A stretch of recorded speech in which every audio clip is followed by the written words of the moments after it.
Today on The Question Is with Anthony Portantino, I'm honored to have the consummate gentleman politician join me. You won't find a finer person in elected office in California than Pasadena's Mayor Bill Bogaard. Stay tuned and meet a man full of quiet confidence and dignity, sharing his life and his legacy that has shepherded one of California's finest cities for nearly 2 decades.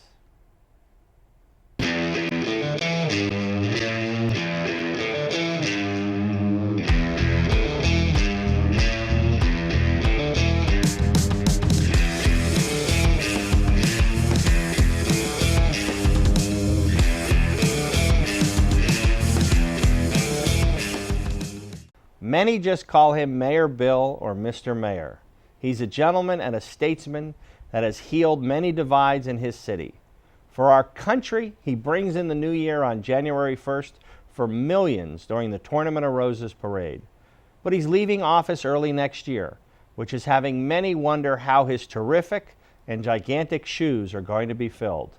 I'm so honored to welcome my friend and colleague, Mayor Bill Bogaard, to The Question Is with Anthony Portantino. Welcome, Mr. Mayor. Thank you, Anthony, very much, and thank you for your introduction. Absolutely. It's really an honor to have you here with us today. You've done so much, and Pasadena is such a highly regarded and well-respected city and community, and frankly, a lot of that has been due to your leadership over the last 2 decades. Well, the city has been prominent and prestigious for many decades, and I'm delighted to have had an opportunity to provide leadership the last 15 years. See, that humbled with every single breath, which is why everybody likes you, Mr. Mayor. But you've had 2 stints on the city council, but I want to sort of talk about your early career. You went to Loyola undergrad, and then you graduated from Loyola, and then what happened after that? I was commissioned into the Air Force as a lieutenant following completion of the ROTC program at college. And I spent the next 12 months studying at UCLA, studying meteorology because I was assigned to the Air Weather Service. Mm-hmm. And after that 12 months, I was reassigned to Casablanca, Morocco. At that time, there were strategic air command bases in Morocco that needed to be briefed on weather en route to Eastern European targets. We lived in a different age than we have today. So there were truth to the rumors that the Humphrey Bogart character was modeled after you in Casablanca? Well, better said, I tried to live up to his reputation when I was there. There you go, there you go. So we had some strategic military presence in Morocco at the time. So you were there for 22 months straight? I was there for a couple of years straight, except after I had arrived 3 or 4 months later, pursuant to a plan that my wife Claire and I had concocted before I left. I came home, we were married, and we went back together. So then, and obviously Mrs. Bogaard later on when we talk about preservation and some other issues has played a prominent role as well in our wonderful city of Pasadena. She's been enormously influential with her colleagues at Pasadena Heritage in shaping the city. Absolutely. So after Morocco, then you went into law school. I did. I went directly from Casablanca, Morocco through Charleston, South Carolina to process out of military service and drove up to Ann Arbor, Michigan. To attend the University of Michigan. Now, does that create any kind of dilemma during some Rose Bowl games when Southern California teams play Michigan, or how do you handle? I mean, that must be one of the more difficult things you have to navigate. Well, I grew up in Iowa, and of course attended the Michigan Law School. I also attended UCLA for 12 months, as we've mentioned. Right.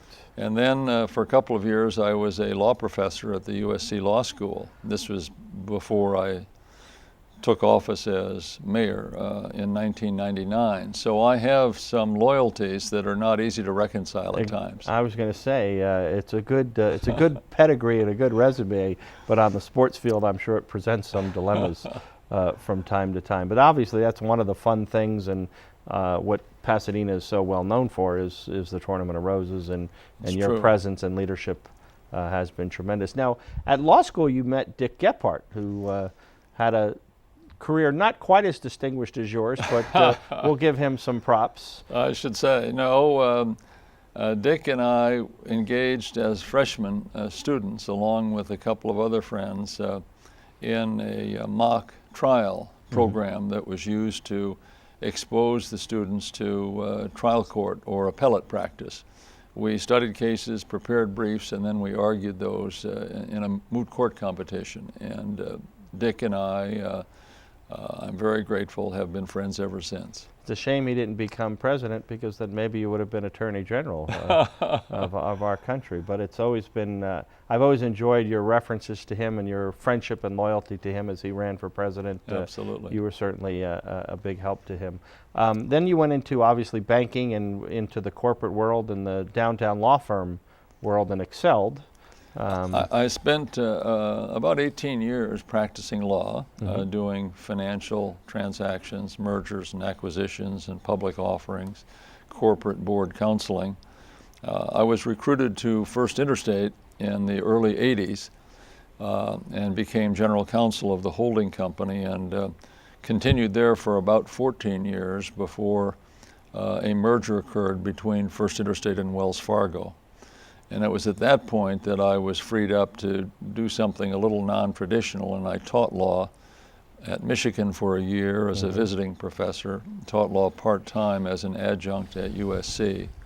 And that brings us up to the fall of '98, when I cast my hat in the ring to be the first directly elected mayor of Pasadena. Right, which was a historic change. The city went through a change in its charter to create the elected official. But before that, you served 8 years as a city council member. That's in true. Your first tour, I'll call it tour of duty, because any politician, sometimes it's a tour of duty. So you spent 8 years on the city council as a council member. I did. I was drawn into service on the city council in the late 70s, when my predecessor on the council from Southwest Pasadena resigned early.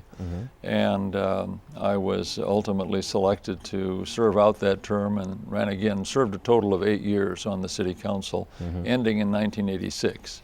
Now, at the time, Pasadena was, I'll use the phrase, growing pains. There was a lot of economic development around the country, a lot of prosperity, and that became a central focus of many of the land use debates and decisions in Pasadena, which landed in your lap. And your calming voice and influence played a significant role. Thanks. So walk us through some of the things that we take for granted today that were preserved, and some of the things that were planned during that time, if you could. Well, during that first period in the 80s when I served on the council, it was a very intense period of debate in the community about what kind of community we wanted Pasadena to be. Right. The direction of the business community was to seek out corporate headquarters. One example would be Parsons Corporation, and accommodate them in every way we can to attract them to Pasadena and to provide employment and to provide community participation, as Parsons has traditionally done. But another viewpoint emerged in the late 70s.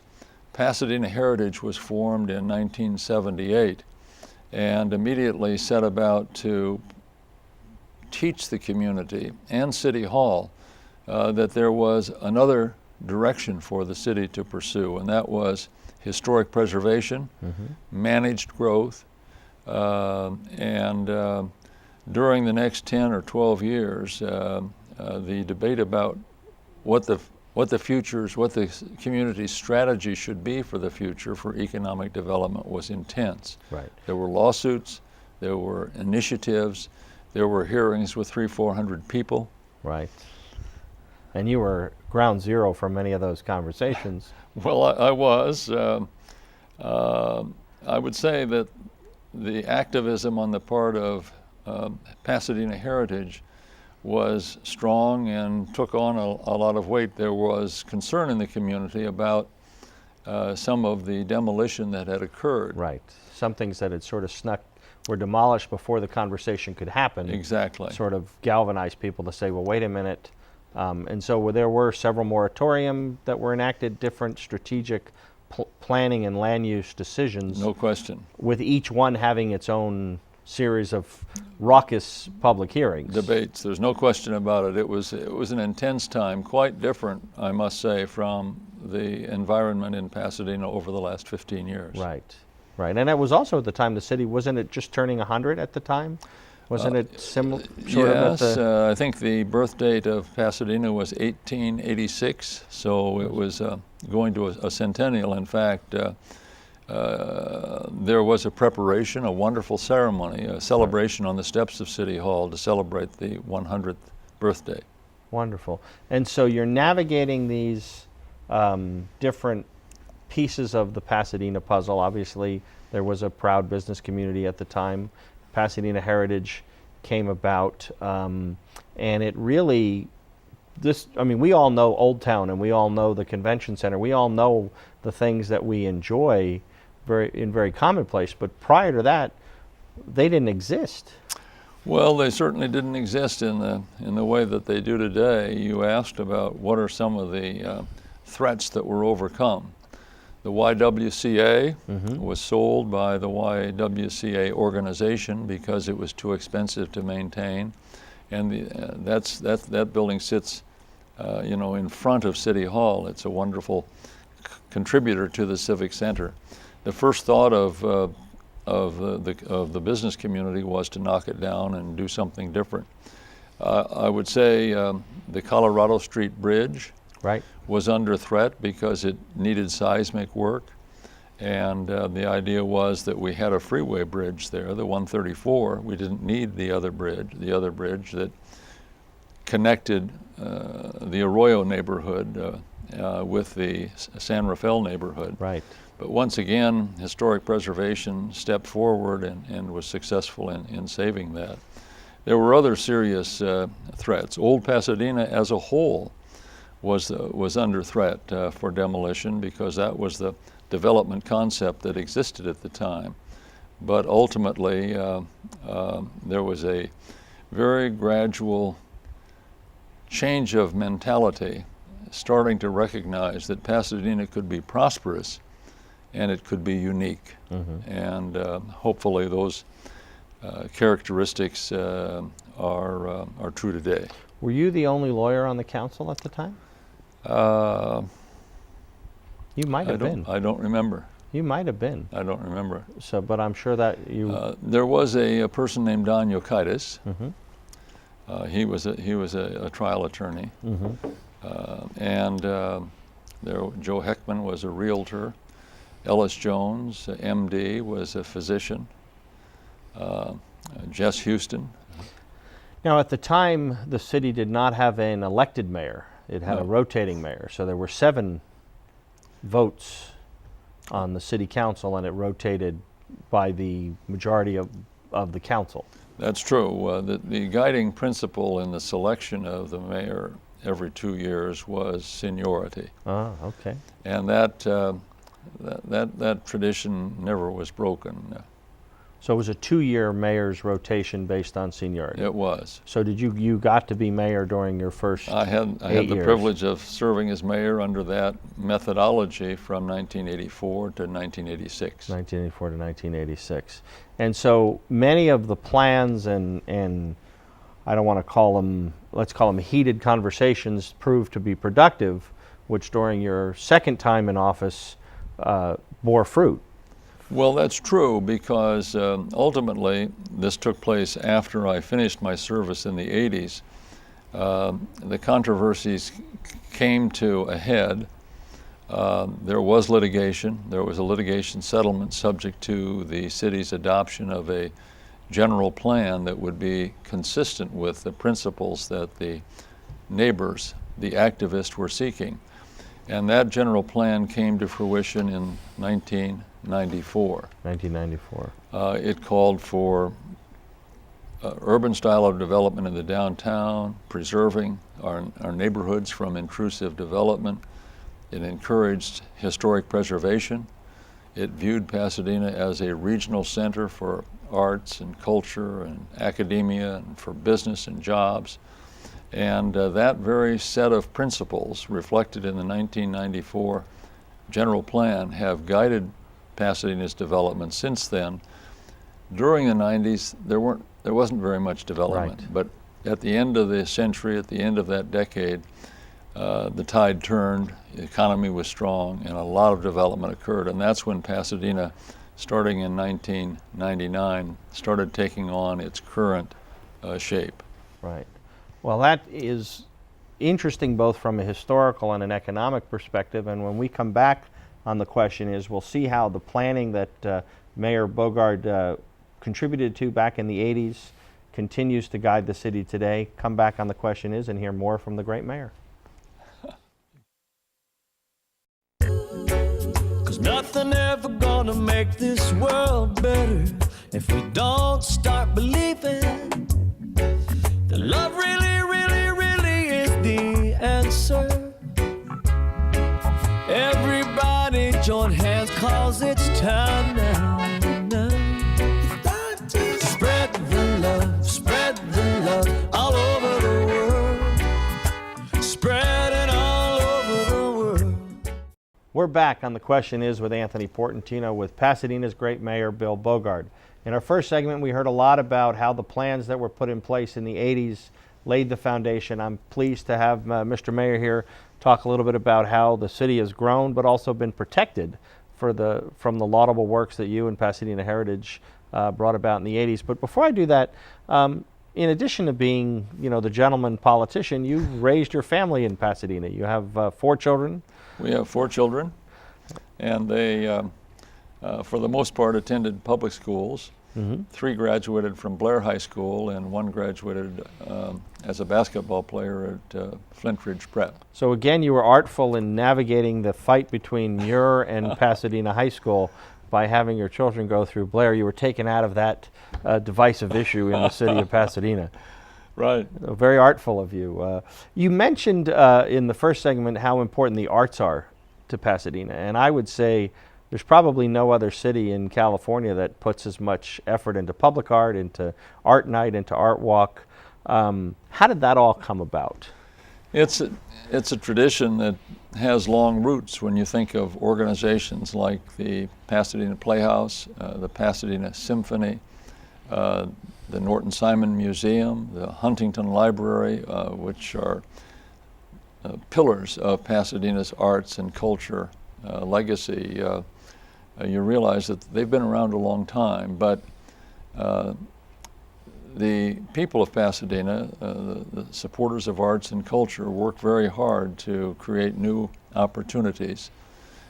Just in the last 10 or 12 years, we have the Levitt Pavilion in Pasadena, 50 free concerts in Memorial Park every summer. That's a lot of music.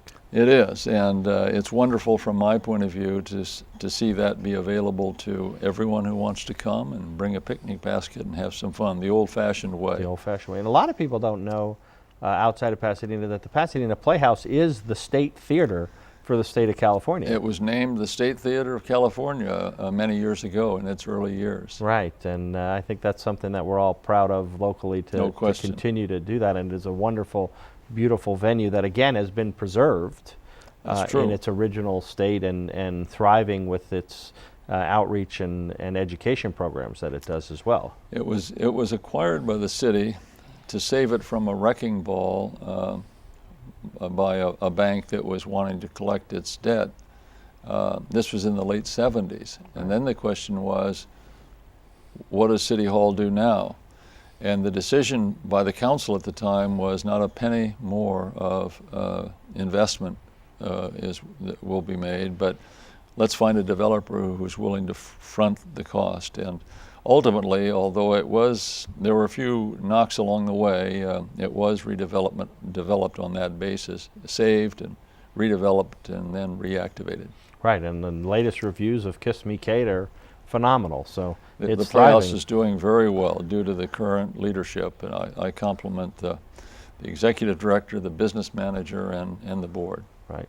Now, the city also owns the Rose Bowl, but it's operated by a operating company on behalf of the city. Exactly. The members of the board of directors of the Rose Bowl Operating Company are appointed by the council. Appointed at the council.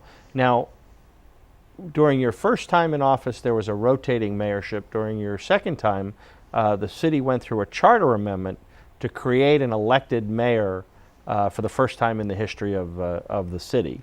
Certainly the first time in almost 100 years. Almost 100 years. And so the charter was changed. Were you thinking about running for mayor during that process, or was this the classic example of the public reaching out to find a statesman to be the equal to the challenge?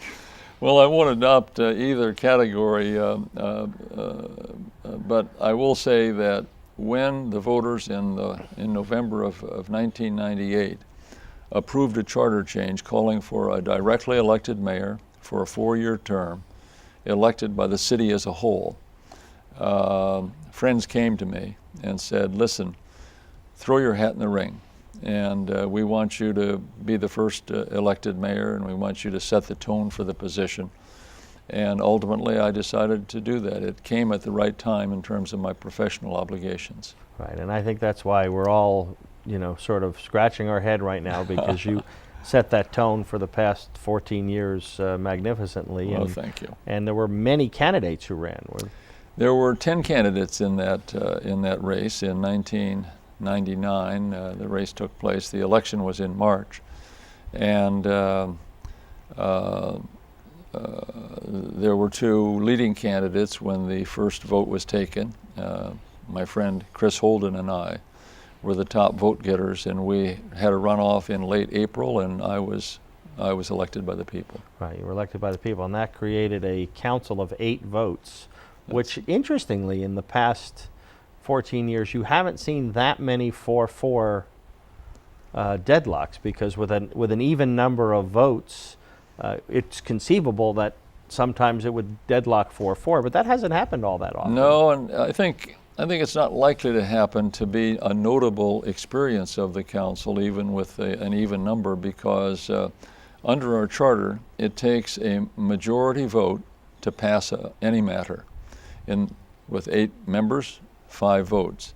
And so a 4-4 vote, which has happened a few times, is simply a failed motion. Right. No different from one that would be 2-4 and 6 against. Right. Right. Now, during your last 14 years, there's been some wonderful projects in addition to the preservation of and the thriving of the Pasadena Playhouse. Old Town has exploded in a way where it preserved the character of its original architecture, but also brought in some new businesses in accordance with the plans that you guys adopted back in the mid 80s. Well, the vision of Pasadena Heritage in the late 70s, early 80s was that Old Pasadena could be a vital retail and restaurant center. It could serve the city with tax revenues, but also add a unique character and dynamism that should be pursued. And giving credit to where it's due to Pasadena Heritage, that's the vision that has been realized now in modern times. And using the word modern, it's also connected to the Gold Line, which you were a central figure in shepherding the Gold Line through its first phase. How did that come about? Adam Schiff, our congressman at the time, was a senator who carried the bill to set up the Gold Line Construction Authority. You were part of that conversation as well. Well, that's true. Interestingly, the Gold Line was a dream in the 1980s, but not too much happened.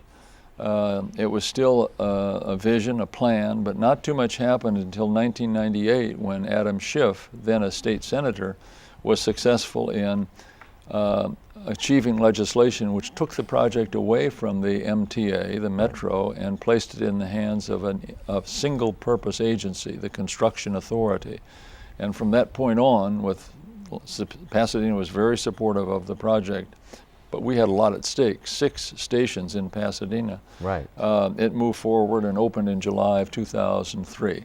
Right, and to me that's the ultimate blend of the modern technology of a light rail connecting into the wonderfully preserved Old Town Pasadena. I hadn't realized it's actually 6 stations when it goes to the east. That's true. There are 6 stations of the Gold Line in the city of Pasadena. And that's true. And certainly through the leadership of the city at the time and Congressman, then Senator Schiff, the eastern cities are going to benefit as it matriculates towards the Ontario airport. I should mention just briefly that within 18 months from this conversation, the next phase of the Gold Line is expected to operate from East Pasadena to Azusa, a 12-mile stretch. Within the next 18 months. And I'd add a note that by having it be a standalone construction authority, it's actually getting more miles per dollar than the MTA does on its other construction. So it's a lean government agency when everybody's bashing, what can government do right. Certainly light rail is something that the construction authority has done very well. It has. Everyone bragged when the first phase of the system went into operation that it was on time and on budget. Right. And that's going to be the claim, because it's true for the next phase to Azusa. Right. And so connecting people, movers to wonderful destinations, the convention center was revitalized and redone. That was also something under your, was that a contentious issue? How did that play out? It seemed like something people wanted to be done. I would say that the case was strong for elevating the strength and the responsiveness of the convention center. It just needed a bigger base from which to operate to attract more lucrative and larger conventions. And since the system has been, since the new building, the convention center has been completed about 4 years ago, it's been operating very actively. Now the Rose Bowl game, again, the Tournament of Roses is a separate nonprofit. The stadium is owned by the city but operated by an operating company. But the partnership of those entities certainly accounts for significant economic benefit to Pasadena and the city of Los Angeles, to the tune of millions and millions and millions of dollars. That's true. How does that all work in concert, and can you share some of those statistics with us? Well, the most recent study of economic impact from a Rose Bowl game indicates that Southern California, with the Rose Bowl at the center of the affected region, benefits to the tune of about $350 million of indirect business activity, hotels and restaurants and retail activity.